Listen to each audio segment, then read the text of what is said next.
이렇게 해서 우리 분과에서는 총 4분의 발표를 들었고요. 거기에 대해서 이제 이성건 선생님하고 현수정 선생님께서 이제 대표 질의를 해 주시면서 분과의 종합 토론을 좀 이어나가 보고자 합니다.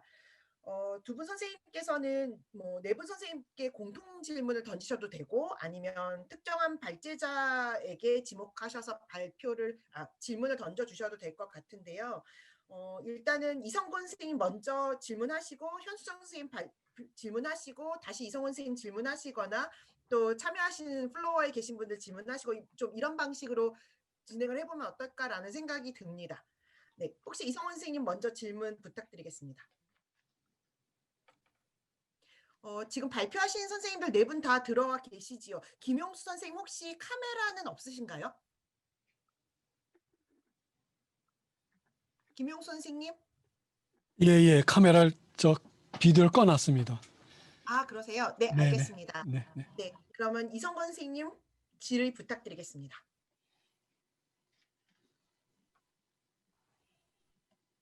선생님 마이크 켜시고 말씀해 주시면 감사하겠습니다. 네, 선생님들 그 발표해 주셔서 정말 감사드리고 저처럼 이 분야에 대해서 잘 모르는 사람이 봤을 때는 정말 그 큰 공부가 됐습니다. 특히나 내분 선생님들의 내용 자체가 절묘하게 굉장히 상보적인 어떤 관계를 좀 이루고 있는 것 같아요. 그래서 발표를 다 듣고 났을 때 뭔가 머릿속에 지각과 인지와 뭐 이런 개념들이 좀 그려지고 있다라는 생각이 듭니다. 먼저 저는 좀 이렇게 질문을 사실 많이 준비를 했거든요. 왜냐하면 제가 궁금한 게 너무 많아서. 근데 시간이 지금 한 40분, 50분 정도밖에 되지 않잖아요. 그래서 그러면 좀 간단하게 일단 한 분 한 분에 대한 얘기를 하고 그 공통 질문 드리고 제 질의를 마치는 방식으로 하겠습니다. 일단은 김용수 선생님 발표문은 저한테는 굉장히 흥미로웠는데요.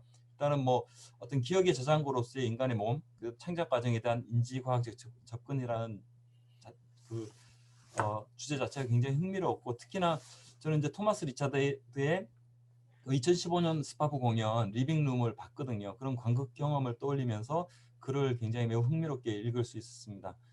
또 하나 재밌었던 것은 우리가 보통 이제 뭐 아르토라든지 그로tov스키라든지 체홉, 스타니슬라스키 뭐 이런 그 연극인들에 대해서 이야기할 때는 굉장히 좀 분별해서 변별적으로 접근을 했잖아요.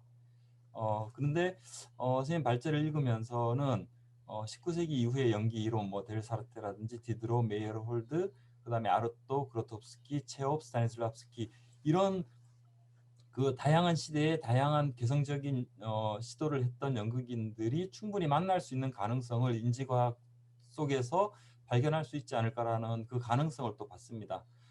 특히 이제 그로tov스키의 적극적 기억을 설명하시면서 예를 들고 있는 뭐 어린 시절에 집으로 들어간다 이런 부분들은 보면 이 장면을 읽으면서 저는 이제 벚꽃동산에 라넵스카야가 집에 도착했을 때 아이의 방에 들어가는 그 장면 있잖아요. 이제 그 장면이 갑자기 확 떠오르기도 하고 다양한 어떤 많은 영감을 주는 그런 발제였던 것 같습니다. 특히 또 그 봉인된 어떤 과거의 기억, 선생님 발제 중에 특별한 몸짓을 통해서 그런 봉인된 과거의 기억들이 살아날 수 있고, 그것은 냄새나 맛이나 음악, 장소 분위기, 상황 같은 신체적 자극에 의해서 수정이 될 수 있다는 것들은 어떤 신체화된 기억이 의식의 흐름하고도 연결될 수 있는 가능성도 있지 않을까라는 생각이 또 들었습니다. 예, 그래서 저는 이제 뭐 질문이라기보다는 조금 이제 순수한 그 의문이 들었던 것이 이런 그 개인의 그 창작자와 수용자가 가지고 있는 기억은 저마다 이제 고유한 기억이 있고 또 체험도 매우 개성적인 어떤 체험들이 있고, 따라서 그 결과물로서의 예술 활동이라는 것도 매우 개성적인 형태로 나타날 것 같은데요. 그러면 우리가 이제 공연을 할 때 만들 때 어떤 초목표라는 것이 있지 않습니까? 이 공연의 전체적인 개념과 어떤 목표라는 것이 분명히 있을 텐데, 관객들이 저마다 다르게 가지고 있는 어떤 과거의 기억이라든지 몸 기억 이런 것들이 오히려 그 공연의 어떤 전체 개념과 이렇게 충돌할 수 있는 그런 가능성, 혹은 그게 어떤 방해 요소로 작용할 가능성은 있지 않을까, 없지 않나? 라는 생각, 그런 가능성도 있지 않을까라는 생각이 들었습니다. 왜냐하면 어떤 전반적인 논의 자체가 몸 기억의 어떤 우리가 보통 기억이라고 얘기했을 때는 기억의 왜곡 가능성과 조작 가능성에 대한 가능성들을 충분히 열어놓고 접근을 하는 데 반해서 몸 기억에 대해서는 좀 무오류성에 기반해서 접근하고 있다라는 생각이 살짝 좀 들었기 때문입니다. 두 번째 최정근 선생님 발표문은 매우 실전적이고 이제 방법론적인 접근이라서 솔직히 뭐 저는 이론밖에는 할 줄 아는 게 없어 그것도 잘하지는 못하지만 어쨌든 선생님이 그 글을 읽으면서는 굉장히 실천적인 부분에서 저의 어떤 궁금증을 많이 해소해 주셨던 것 같아요. 그리고 이제 관습적이고 어떤 상식적인 재현을 벗어난 창작자의 주체적인 결정과 표현 가능성을 이렇게 과학적으로 제시해주고 있다는 점에서 굉장히 큰 의미가 있다고 생각을 하고요. 그다음에 창작자와 창작자의 어떤 체화적 태도, 비체화적 태도의 적절한 조화가 훨씬 더 공연에서 큰 시너지를 만들어낼 가능성도 엿볼 수 있지 않을까라는 생각이 들었습니다. 근데 선생님께서 매우 구체적인 어떤 내용들을 가지고 발제를 해주셨기 때문에 질문이 가장 많았던 것 같아요. 저로서는 첫 번째는 그 무용가인 라반의 어떤 에포트, 정신 에포트 개념이 이 공연 예술로 확장하게 된 과정이 사실 좀 궁금합니다. 예, 어떤 가능성을 염두에 두고서 이 라반의 에포트 개념을 공연 예술로 확장시켰는지에 대한 부분이 좀 궁금하고요. 그다음 이제 할리퀸 장면을 예를 굉장히 인상 깊게 잘 들었고 그 개념에 대해서 명료하게 이해할 수 있는 그 예시라고 생각을 했는데요. 혹시 그 영화가 아니라 공연 예술에서도 이와 비슷한 예들이 좀 있는지 궁금하고요. 그 라반의 경우 이제 안무가 이제 무용가로서 텍스트가 없는 대본이 없는 무용 장르의 특성상 어떤 표준화된 기록에 대한 욕망이 강하게 작용했을 거라고 좀 유추를 생각을 하거든요. 그래서 제가 이제 짧지만 북한 연극과 무용에 대해서 공부하면서 북한 민족 무용에서 보면 부호와 보표 같은 것들을 제정을 해가지고 독자적인 무용 표기법을 만들어서 마치 음표처럼 이렇게 기록을 하기도 하거든요. 그러면 그 라반의 개념의 토대를 두고서 하나의 공연에 대한 배우 움직임의 특질에 대해서 선생님의 발표문에서 예를 제시하신 어떤 할리퀸처럼 도표 형식의 총보를 작성할 수 있는 가능성이 있는 것인지 아니면 장면별 혹은 캐릭터별로 작성을 해야 하는 것인지가 궁금합니다. 예. 사실 일단 두 분 답변 먼저 듣고 나서 나머지 최영준 선생님이나 전강희 선생님 질문하시면 어떨까 싶은데요. 네. 네네. 혹시 김용 선생님 답변 준비되셨으면 부탁드리겠습니다. 예, 질문 감사하고요. 사실 이제 이 발표문은 제가 좀 게을러서 발표 한 3주 전에 이렇게 가만두고 있다가 이제 준비하기 시작했습니다. 그래서 사실은 많은 시간을 투여를 못했고 또 발표문은 저 스스로도 현재 정리하고 공부하는 중입니다. 그래서 오늘 발표문은 제가 아는 범위 내에서 가설적인 어떤 그 설명이다 이렇게 얘기할 수 있고요. 질문 중에 하나는 그 배우의 모음 기억은 각자의 모음 기억이 다를 수 있다. 각자 독창적이고 개성적인 경험, 과거 경험이 있기 때문에 따라서 모음 기억은 각자 다를 수가 있다. 그런데 우리가 연극을 할 때는 소위 스타니슬라스키가 얘기하는 초목표, 다시 말해서 어떤 앙상블을 이룰 수 있는 그러한 감정과 의식 상태로 우리가 가야 되는데 배우 개인의 몸 기억은 그와 같은 공통된 목표로부터 좀 어긋날 수 있지 않을까 이렇게 질문하셨거든요. 그럴 가능성이 있는데 아마 이것은 리허설 과정 속에서 조정 가능하지 않을까 생각됩니다. 왜냐하면 그로토스키가 스테슬락과 연습했을 때 연출자가 연기자한테 어떤 과거의 충동을 기억해달라고 주문하거든요. 다시 말해서 연출자는 그 작품의 총목표에 가까운 어떤 과거 기억을 연기자로 하여금 기억하라고 우리가 좀 유도할 수가 있죠. 그래서 연기자는 아무 근거 없이 작품과 동떨어져서 작품의 자기의 몸 기억을 기억하는 것이 아니라 연출자와 상의해서 극적인 시츄에이션에 맞는 과거의 모험 기억을 기억해내려고 할 때 그때는 총 목표와 크게 충돌되지 않고 오히려 기여할 수 있지 않을까. 자, 이건 저의 그냥 이론적인 또 상상일 뿐입니다. 사실 이것은 작업을 통해서 증명이 돼야 되거든요. 그래서 질문하시니까 저는 이렇게 이론적으로 상상을 해서 답변할 수밖에 없습니다. 네, 됐습니다. 네. 감사합니다. 다음 최정근 선생님 질의에 대한 답변 준비되셨으면 부탁드리겠습니다.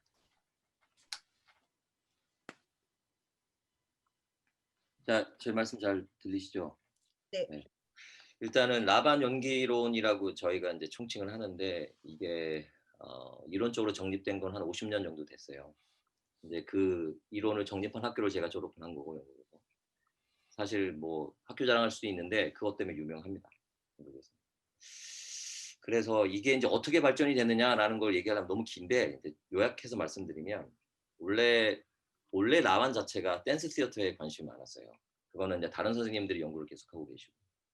근데 이제 움직임으로 어떤 스토리를 만드는 데 있어서 텍스트를 이제 접목시키는 방법은 사실은 라반이 만든 게 아니라 돌아가셨지만 그 어느 한 선생님, 그러니까 저희한테 할머니 선생님이라고 부르신 분이 한 거예요. 근데 그게 가능했던 이유는 뭐냐면 움직임만 가지고 하진 않고요. 사실 스타니슬랍스키 이론에다가 라반을 접목시킨 겁니다. 그러니까 쉽게 말씀드리면 아까 저기 최영주 선생님께서도 말씀하셨는데 이제 이게 사실 움직임 중심이거든요. 그래서 스토리가 어떻게 전개되는지에 관한 아주 정교한 거를 제시하지는 않아요. 그러니까 제가 이제 라반을 가르칠 때도 처음부터 라반을 가르치는 게 아니라 흔히 말하는 전통적인 연기론을 가르치고 그거를 보완하거나 아까 말씀해 주신 것처럼 캐릭터를 새롭게 만들거나 할 때 조금 응용 과정에서 가르치는 거지 이거를 처음부터 라반을 가르치면 말씀하지는 않으셨지만 그 무용과 약간 좀 구별되는 지점이 있을 수 있습니다. 그래서 이제 그런데 이제 중요한 건 뭐냐면 라반이 우리한테 준 그 시사점이 있어요. 이거는 무용하는 사람들 다 느끼는 겁니다. 저도 사실 무용 전공이었기 때문에 라반을 빨리 배운 것도 있어요. 우리가 팔을 뻗으면 그 팔을 뻗을 때 그 주관적인 차이가 있음에도 불구하고 공통적으로 느끼는 것들이 분명히 있습니다. 예를 들어서 발레 동작을 할 때, 뭐 아까 살풀이 누가 말씀하셨는데 살풀이에서 춤을 출 때 보면 이게 주관적인 차이가 있음에도 불구하고 공통적인 부분이 있어요. 그거를 라반이 캐치를 해서 감정, 뭐 감각, 아까 말씀드린 어떤 정신적인 작용 이렇게 세분해서 개념을 제시를 했어요. 이걸 다 말씀드리지 못하는 게 너무 저도 안타까운데 아무튼 총칭 그렇습니다. 그래서 이거를 전통적인 텍스트 중심의 연기론과 같이 접목을 해서 또 다시 말씀드리면 그 스타니슬랍스키의 마지막 그 연기론이라고 하면 이제 행동 중심이라고 얘기를 하잖아요. 그거를 구체화시킨 거다. 다시 또 다른 관점에서 말씀드리면 심리 제스처 다들 아시잖아요. 그 심리 제스처를 만드는 방법을 분석적으로 접근한 거다라고 얘기할 수도 있어요. 너무 추상적인 얘기가 될 수 있는데 이 짧은 시간에 말씀을 드리자니 이렇게 됩니다. 이게 첫 번째 질문에 대한 답이고 혹시 모자라면 다시 말씀드리겠습니다. 두 번째는 공연예술 사례 말씀하셨는데 있죠. 많이 있어요. 최근에 제가 본 공연 중에 뭐 좋은 공연이 아니라고 저는 누가 말씀하시면 제가 뭐라고 이렇게 옹호를 못 하겠는데 지금 예술의 전당 투어에서 박혜미 배우가 이제 친한 선배이기도 한데 공연을 한다고 해서 보러 갔어요. 신의 아그네스하고 있더라고요. 그 신의 아그네스에 보면 아그네스 수녀가 수녀로서 보이는 정신적인 태도와 다른 몸짓과 말들을 합니다. 그게 이제 마지막에 스토리 전개될 때 아그네스가 갖고 있는 정신적인 충격이나 고통을 만들려고 배우가 만든 장치인가? 제가 물어보진 못했어요. 근데 이제 그게 뭐냐면 예를 들어서 아까 그 그림이 기억나시는지 모르겠지만 우리가 어떤 행동을 할 때 무겁다는 거는 강한 의지를 말하는 거고 반대 이렇게 얘기를 했잖아요. 그러니까 보통 수녀원에서 수녀들이 갖고 있을 만한 보통의 어떤 정신적인 태도와 다른 말과 행동에서의 특징을 간혹씩 보여줍니다. 조금씩. 그러면 그 묘한 긴장감이 있거든요.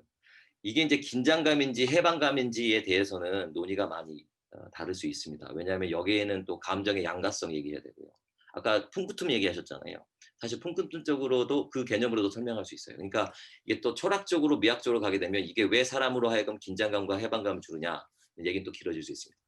그래서 연극에서 찾아보시려고 하면 얼마든지 찾을 수 있고요. 그리고 아까 또 사회자분께서 말씀해 주신 것 같은데 어느 분이 말씀해 주셨나 제가 기억이 안 나지만 이 비치화적 태도라고 이름 붙이는 것만으로 연기하지는 않습니다. 그러면 너무 이상한 캐릭터가 되는 거예요.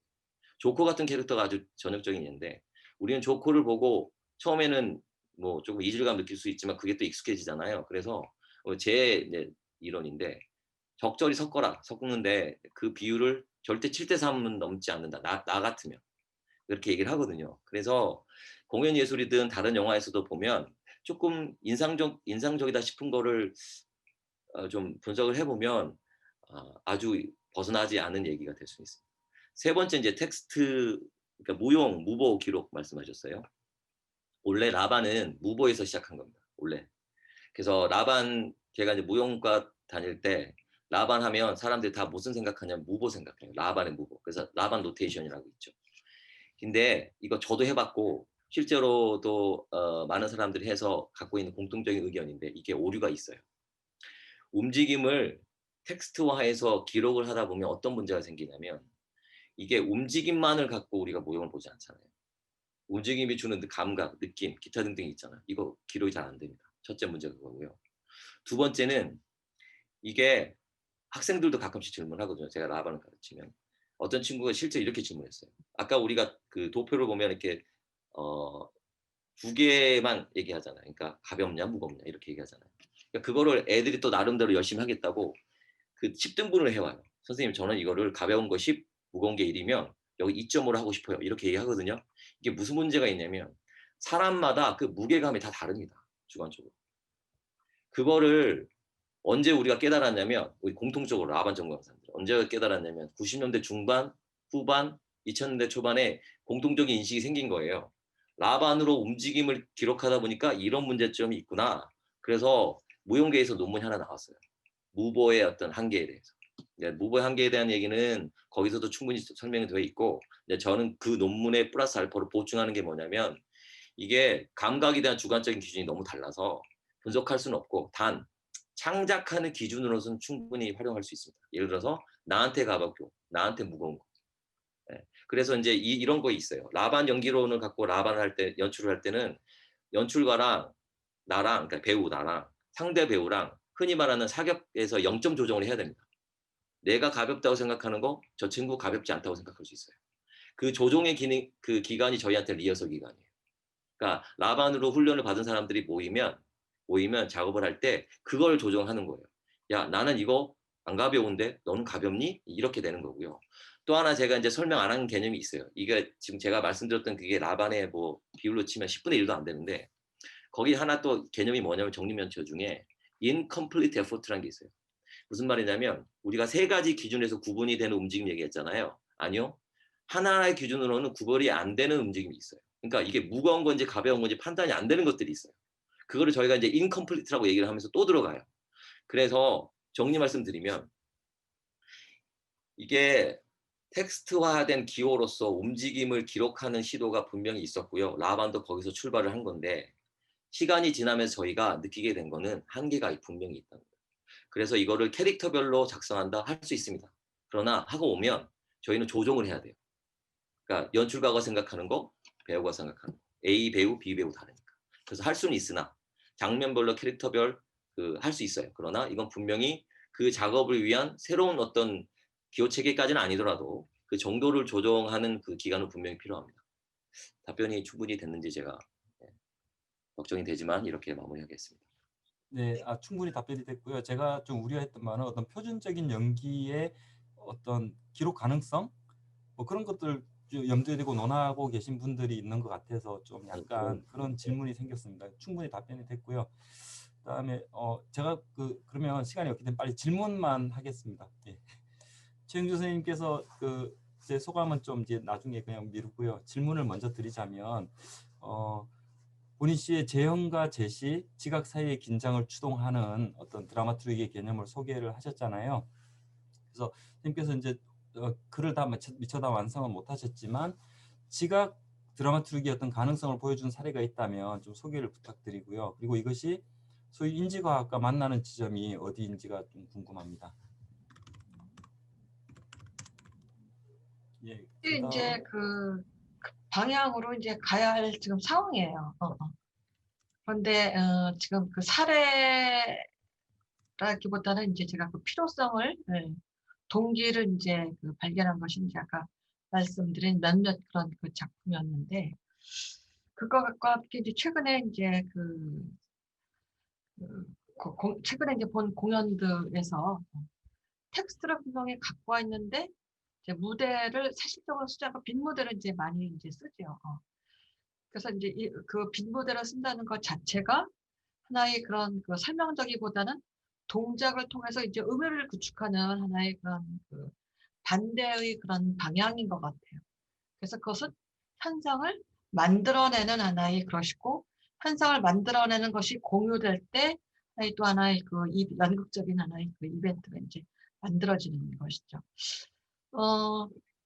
그런 그 몇몇 그런 그 공연들을 보면서 지금 분명히 이제 2000년대의 연극이 이제 달라지고 있고 그리고 언어가 굉장히 필요한 지점에 이제 왔다. 왜냐하면 우리는 언어를 통해서 이제 그 언어가 이제 굉장히 그 리얼리티를 반영하지 못하는 그래서 언어의 한계를 느껴서 하나의 포스트 모더니즘이라는 그런 조류에 적극적으로 기꺼이 휩쓸렸는데 그러다 보니까 이제 삶이라는 것에 대한 하나의 의미 내지 그런 그 그리고 또 그것의 소통의 하나의 그런 부족을 느끼는 그런 상황이 왔기 때문에 그래서 이제 다시 언어를 붙잡아야 되는데 언어가 이제 다시 복원되는데 그 현대의 하나의 사서사보다는 고전을 갖고 끌어들어오는 것이 고전의 그 작가들이 그런 그 작품이 하나의 시대에 대한 그 시대에서 태어날 수밖에 없고 그 시대에 대한 하나의 그런 그 조관이 있었기 때문에 그 연출가들이 다시 이제 이 텍스트를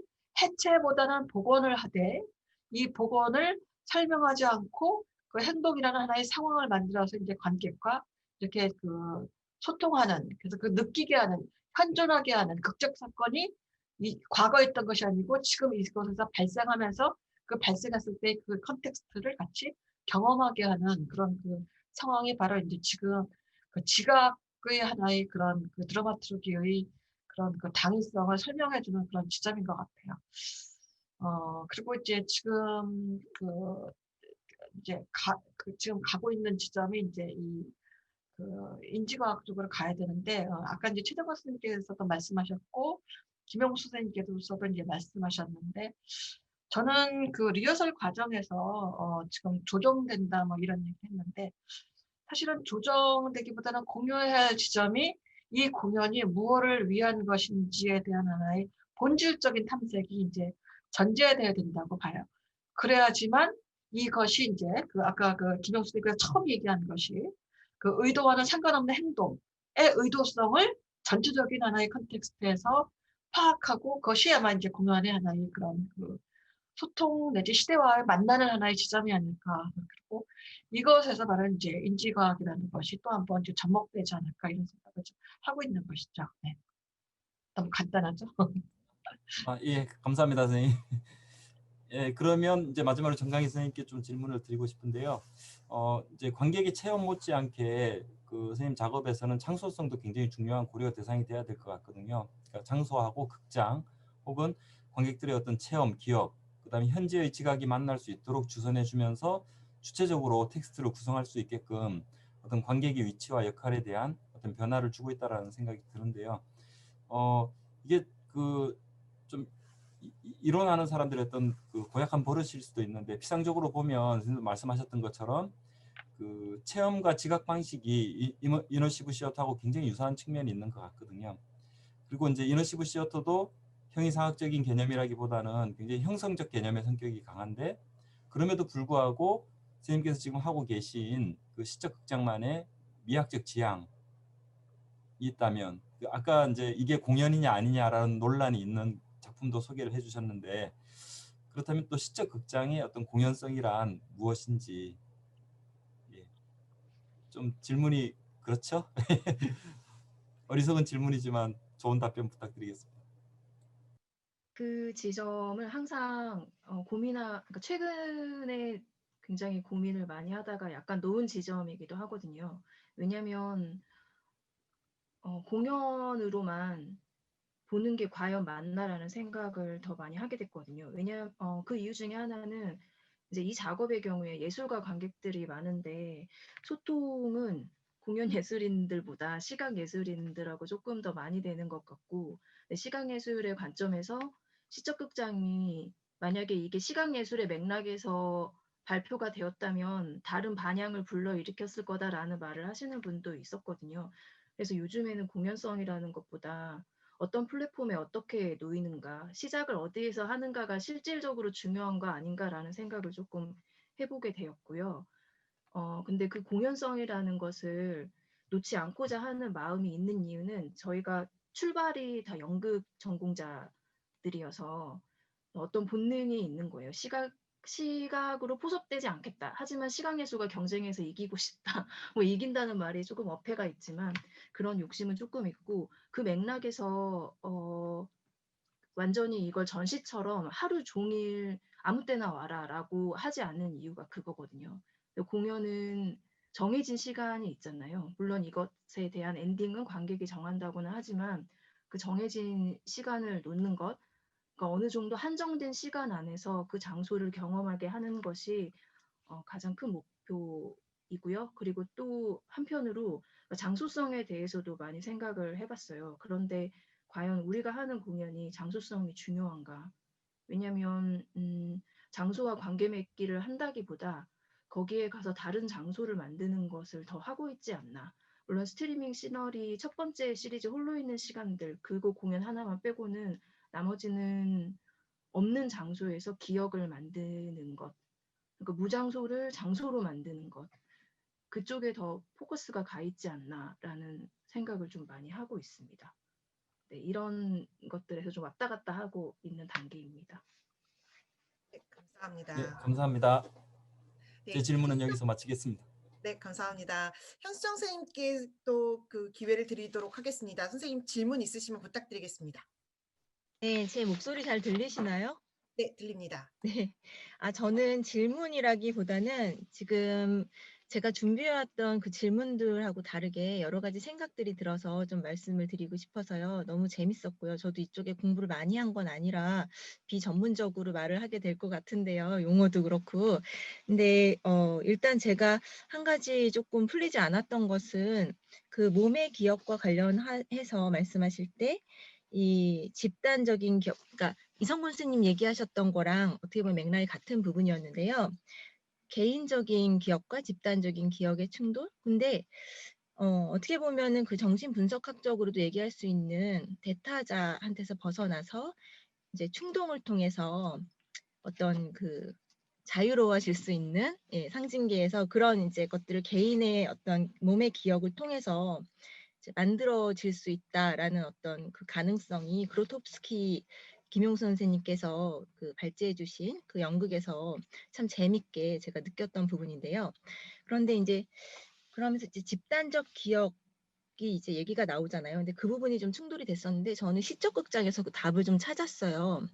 그러니까 광주의 그 5.18 관련해서 그곳을 추체험하면서 그런데 수행성을 통해서 이제 개인의 그런 어떤 몸의 기억, 그 개인의 기억으로 또 들어갈 수 있고 개인의 경험을, 개인의 인지, 지각 이런 거를 또 이제 좀 개인마다 다르게 가지고 갈 수 있고 하면서 어떤 스테레오타입이라든지 그러니까 그동안 가지고 있었던 5.18이라든지 그 장소에 대한 어떤 그 집단적 기억의 한계성을 좀 벗어나서 어떻게 보면 내적자 인간의 본성으로도 갈 수 있고 그리고 역사적인 부분에서도 새로운 어떤 전복적인 해석을 가능하게 할 수 있겠구나 하는 그런 재밌는 생각이 들어서 굉장히 흥미로운 그런 발표였습니다. 그리고 거기에서 더 나아가서 또 이제 만약에 그러면 지금은 오브제들이 있고 이렇게 관객이 돌아다니는데 배우가 들어갔는데도 이런 것들을 유지하면서 하려면 어떻게 해야 될까? 그리고 하나 더 들어가서 최용준 선생님께서 연구하시는 것처럼 이제 그 연극성의 중심에서 희곡을 빼고 이제 수행적인 것들이 많이 들어갔을 때에도 언어가 있으니까요. 지금 이제 특히 포스트 드라마에서 그러면 이런 상태에서 또 배우가 들어가고 언어가 들어갔을 때에도 방금 얘기들 제가 생각한 것 같은 이런 게 살아 있을 수 있는 집단 기억을 통한 그리고 개인의 또 기억을 함께 합쳐서 뭔가 전복적이면서 그러니까 역사적으로도 새로운 어떤 것들을 의미를 개인마다 다르게 그 콘텍스트 안에서 발생을 시키고 어떤 새로운 의미를 창출하고 비전을 만들어낼 수 있는 공연을 어떻게 만들까 하는 그런 어떤 과제가 만들어진 것 같아서 예, 그런 생각이 좀 들었어서 말씀을 드리고요. 그리고 두 번째는 또 하나 이것도 좀 새로운 생각인데요. 크리스테바가 얘기한 그 기호계적인 것들, 그러니까 세상으로 아버지 중 남근 로고스 세상으로 나오기 전에 있는 그 율동, 소리 이런 어떤 것들이 사실은 기억에 있다고 하거든요. 그러니까 그런 것들에 대한 어떤 추체험을 하는 그런 방법으로 어떻게 보면 몸의 기억을 살려서 어떤 젠더적으로 뭔가 의미를 창출할 수 있는 방법도 있겠다는 그런 생각도 들었습니다. 그래서 여기까지는 그냥 저의 어떤 생각들이었는데요. 이제 질문 두 개를 드리면요.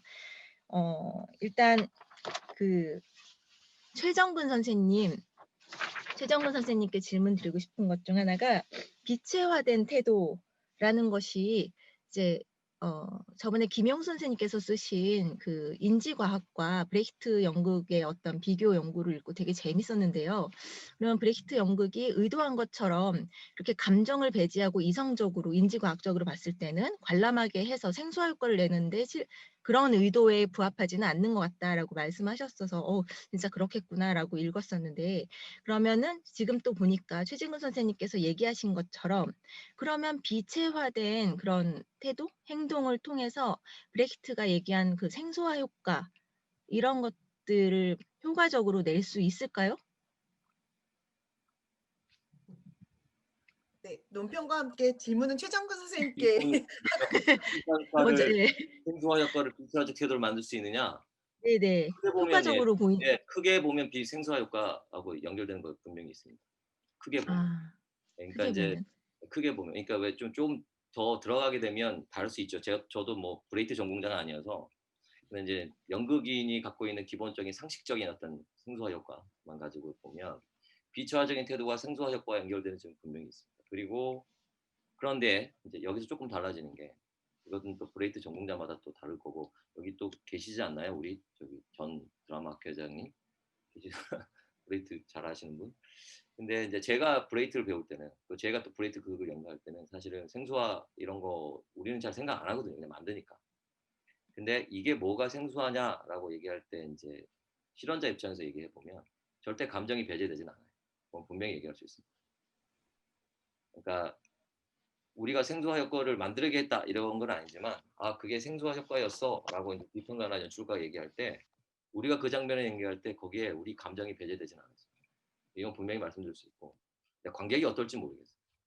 왜 제가 감정 얘기하냐면 이게 사실 비체화적 태도에서 제가 그 정신적인 마음 작용만 얘기를 했지만 여기에는 제가 미처 말씀 못 드린 신체 감각, 감정 사실 다 들어갑니다. 이게 분리될 수가 없잖아요, 사실은. 뭐 정신적인 거, 마음 작용, 의지 얘기하면서 감정을 따로 뗀다?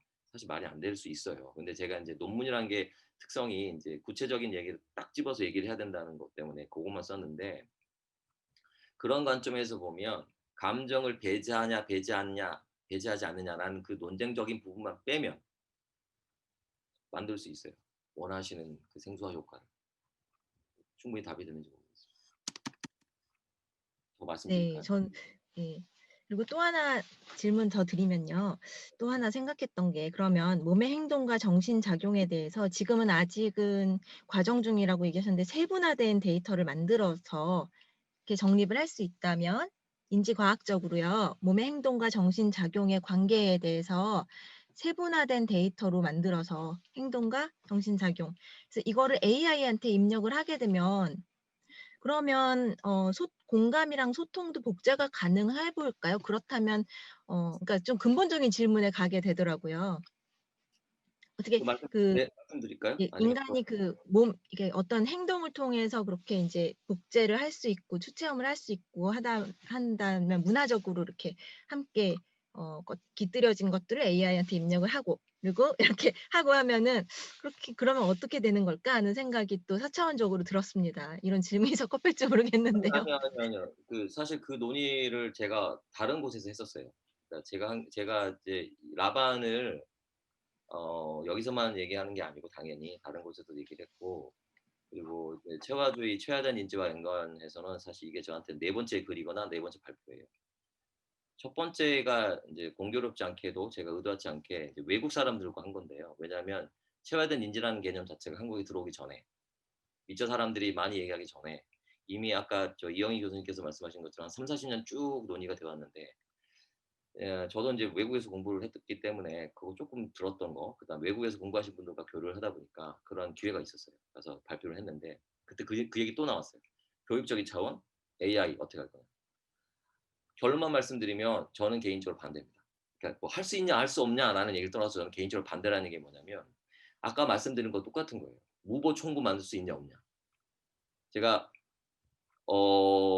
제 경험적으로는 쉽지 않다, 뭐 가능하다, 불가능하다라는 얘기를 단도직입적으로 딱 잘라 말을 못하겠지만 쉽지 않습니다. 왜냐하면 사람과 사람 사이에도 차이가 있어요. 같은 문화권에서 같은 작업을 하는 사람들 사이에도 차이가 있는데, 이게 극장을 벗어난, 리허설 장소를 벗어난 더 큰 영역에서 사람들이 만났을 때 그게 공통적인 건 분명히 있지만 이질적인 게 없냐? 저는 쉽게 대답 못하거든요. 그렇다면 AI에게 뭔가를 주입을 해서 가르쳐서 보여주는 거를 다른 사람들이 봤을 때 과연 얼마나 공통적인 것을 많이 느낄까에 대해서는 사실 저는 아직 잘 모르겠어요. 이거 제가 어디서 또 이 얘기를 했었냐면, 그 SK에서 하는 그 연구소 하나 있잖아요. 뭐 이름 잘 기억이 안 나는데 거기가 이제 인지과학, 로봇 이런 거 하거든요. 거기서도 제가 발표한 적이 있었어요. 제가 그때는 분명히 얘기했어요. 공학자들한테. 이런 문제점이 있기 때문에 당신들이 그걸 프로그래밍 할 수 있어요? 그랬더니 그들은 현재는 못한다고 얘기했거든요. 근데 그게 미학적으로 이론적으로 못하고 있다, 그러니까 공학적으로 못한다는 얘기가 아니라 이론적으로 사실 힘들 거라고 거기에선 잠정적인 결론 내렸던 게 이런 거예요. 아까 말씀드린 거. 그 차이는 어떻게 할 거예요? 그래서 결론적으로 말씀드리면 AI, 제가 지금 갖고 있는 방법론으로 가르치고 그리고 그걸 통해서 의사소통하고 몸을 통해서, 잘 모르겠어요. 저는 쉽지는 않다고 봅니다.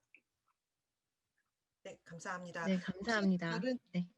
다른 선생님들께서 추가로 논평하시거나 오늘 발제하신 선생님들 중에서 추가로 답변하고 싶으신 거 있으시면 말씀해 주시면 감사하겠습니다. 김용수 선생님이나 전강희 선생님, 최영준 선생님 혹시 답변하고 싶으신 거 있으시면.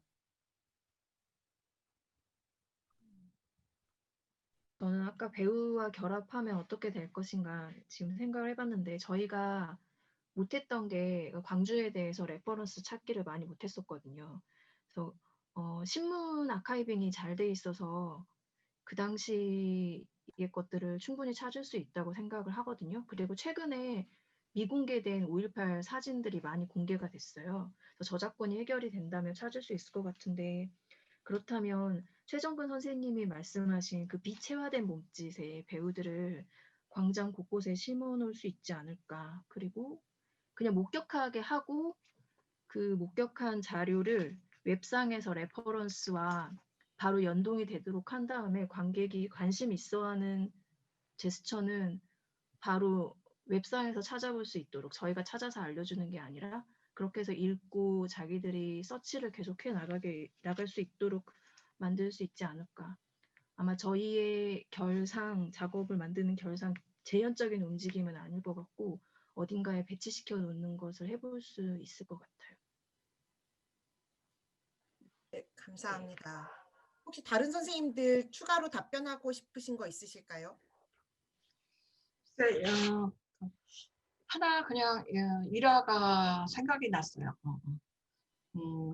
사이먼 스톤도 그렇고 이제 박근영 제가 박근영 선생님 좋아하는데 배우들한테 리허설을 통해서 개인적인 하나의 연기 방식이지 개인성을 이제 리허설을 통해서 이제 하나의 그 공연도로 통합해낸다는 이제 말씀하셨는데, 그런 것이 이제 하나의 그 지각의 그런 관점에서 보면 습관화되는 하나의 그런 또 문제가 되는 것이죠. 그래서 이 지각이라는 것이 세계랑 만나고 그 현장에서 반응하고 공간과 시간 속에 존재한다는 것이 이제 현존한다는 것인데, 그 최근에 이제 시도되는 그런 그 연출가와 이제 리허설의 그 방식에서는 텍스트를 통해서 하나의 텍스트에 대한 하나의 추구하는 것, 그 다음에 의미를 공유하고, 그 다음에는 많이 만나지 않는, 많이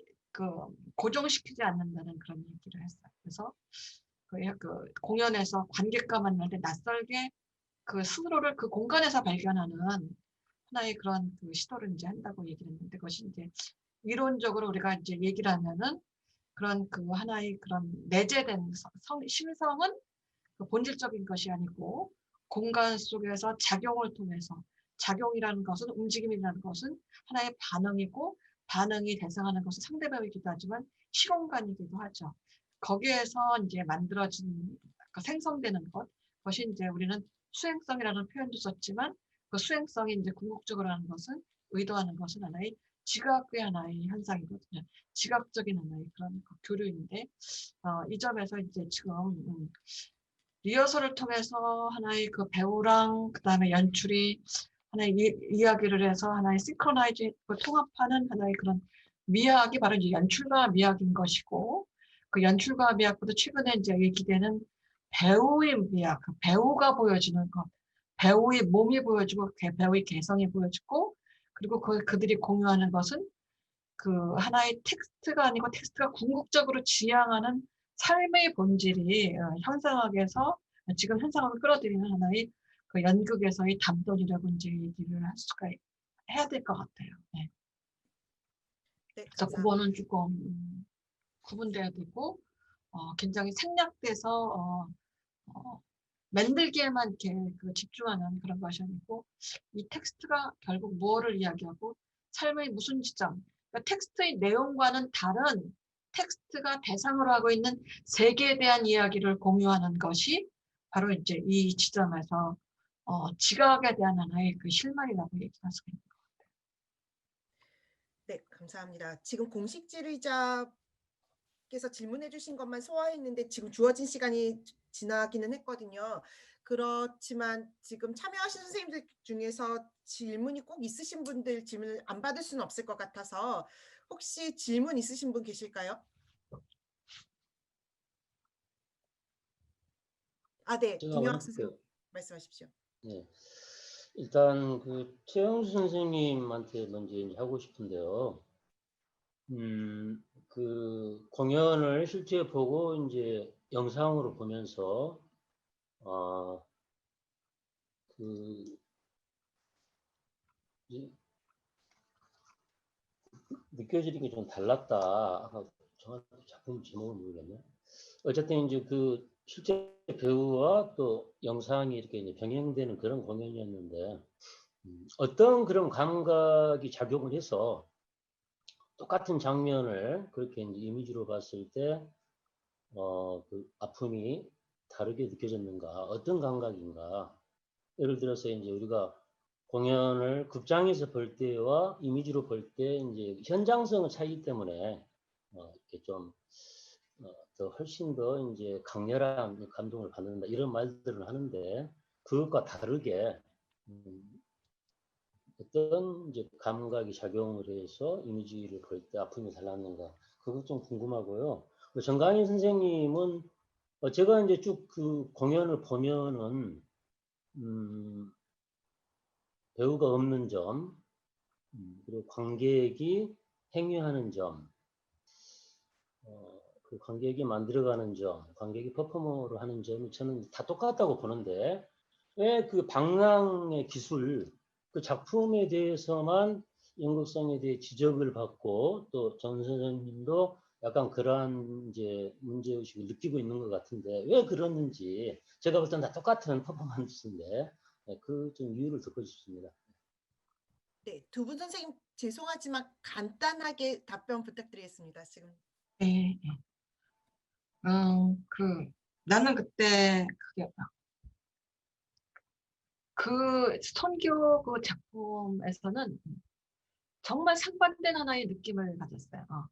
그 공연에서는 남자 그 배우를 캐스팅하는 남자 연출가가 굉장히 화가 났고, 그리고 영상을 봐서는 이 여자에 대해서 이제 화가 났었던 것이죠. 근데 이제 이것은 이제 의도적으로 이제 병치시켰던 것 같은데, 그 굉장히 너무 이제 그 상투적인 그런 그 진부한 얘기였지만 그 사이를 계속 뚫고 하나의 그 작가가 연출가가 이제 화두를 던져요. 진실이란 무엇인가 이런 얘기를 이제 계속 반복시키면서 이제 이것이 반복될수록 이제 관객은 그 진실이라는 것을 이제 의식하게 되죠.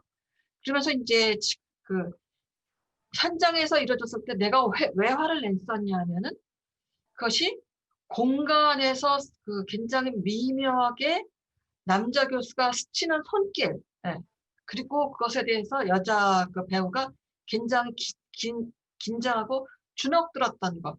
그 표정은 눈앞에서 직접 그 목격해야지만 캐치할 수 있는 하나의 그런 그 사실이었고, 그것이 진실이라면 그 무대 그 영상을 통해서 그것이 생략되고 의도만 기술되고 그것이 이미지라는 하나의 서사적인 특징, 무엇이 일어나고 있는지에 대한 하나의 설명적인 기술로서 이제 이 소통됐기 때문에 그 점에서 이제 굉장히 깜짝 놀라게 왜 내가 이렇게 다르게 반응을 했는지 그런 것을 이제 스쳤고요. 그리고 손교가 계속 얘기한 진실이 뭐냐 이것이 이제 굉장히 교묘하게 아니면 굉장히 아주 전략적으로 관객에게 내가 어떤 것이 이 상황에서 사실인지를 스스로 고민하게 만든 게 아닌가 이런 생각을 해요. 네. 네, 감사합니다. 정강인 선생님도 간단하게 부탁드리겠습니다. 네, 이게 공연이냐 아니냐에 대한 질문은 그 마지막 방랑의 기술뿐만이 아니라 다른 작업에 대해서도 제기되는 질문이었어요. 제가 전달을 좀 잘못 드린 것 같아요. 그 전체적으로 전부 다 공연성에 대해서 다시 얘기를 드리자면 공연에서 중요하다고 생각하는 기능을 하나씩 지워보는 것, 그게 공연성이라고 할지는 모르겠지만 거기서 실험의 씨앗이 되는 것 같기는 합니다. 네, 이상입니다. 네, 지금 총회 때문에 다른 분과에서 선생님들 입장하고 계신데요. 우리 분과의 토론은 여기서 일단 마무리를 해야 될 것 같습니다. 오늘 발표해 주신 4분 선생님하고 토론해 주신 2분 선생님께 진심으로 감사드립니다. 또 긴 시간 함께 해주신 다른 분들께도 진심으로 감사드립니다. 그러면 일단은 여기서 마무리하도록 하겠습니다. 감사합니다.